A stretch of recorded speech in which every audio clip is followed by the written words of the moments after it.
In this video, I'm going to talk about using wax to keep glaze from going on the bottom of your projects. Glaze on the bottom of your projects after they're fired, especially dip glaze or clear glaze, is going to cause major problems in the kiln. So we use wax to keep glaze off that area. Okay?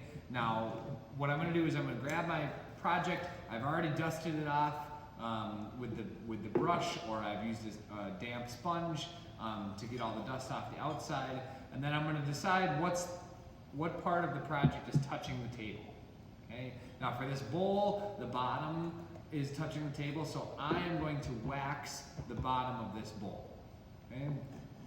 I'm going to grab the wax resist, which is found over above the wedging table, and then, or the wedging counter, and then I'm going to grab the wax brushes. Okay, again, we have brushes that are just solely devoted to wax, and so make sure whenever you're using wax, you're using the wax brushes. Okay, I'm going to grab out a brush. Now, one thing that's really good about these wax brushes is that you want to find one that is clean and the bristles are soft, and you can kind of run your finger through it. If you go through this wax brush and you find a brush that's still stiff, right, and you can't really move it, it's still dirty and wax is in there, do not use these brushes. Okay? It also shows and emphasizes the importance of actually cleaning these wax brushes. Okay?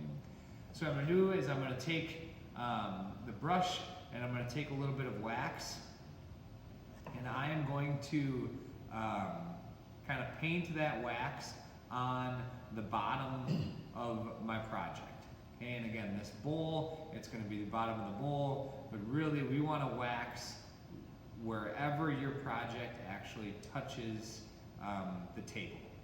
Okay? Now, unlike underglaze, we don't really have to worry about the direction in which we're putting this on. Whatever is the best way for you to actually cover and apply wax to all areas of your project, as well as we are just doing one layer of wax. Okay? One layer of wax is all we need. We don't want to pour the wax on, right? We don't want to have big, huge clumps of wax, kind of that shiny white color wax on the top of our, or wherever we're actually waxing our project. If you have some of those, you can come back around and kind of scoop some of that wax up and actually brush it back into the container. But you also want to be able to see and know that, yes, I put wax on there.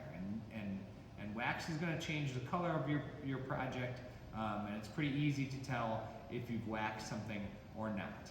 Okay, so there, I've had one layer of wax. I'm going to put the wax, make sure this is actually sealed, and put that away. And then I'm going to take this brush, and it's very, very important that I take this brush and I go over and I use warm water and soap and actually get all of the wax out of this brush before it ends up ruined and kind of stiffen up these bristles like it did with this brush.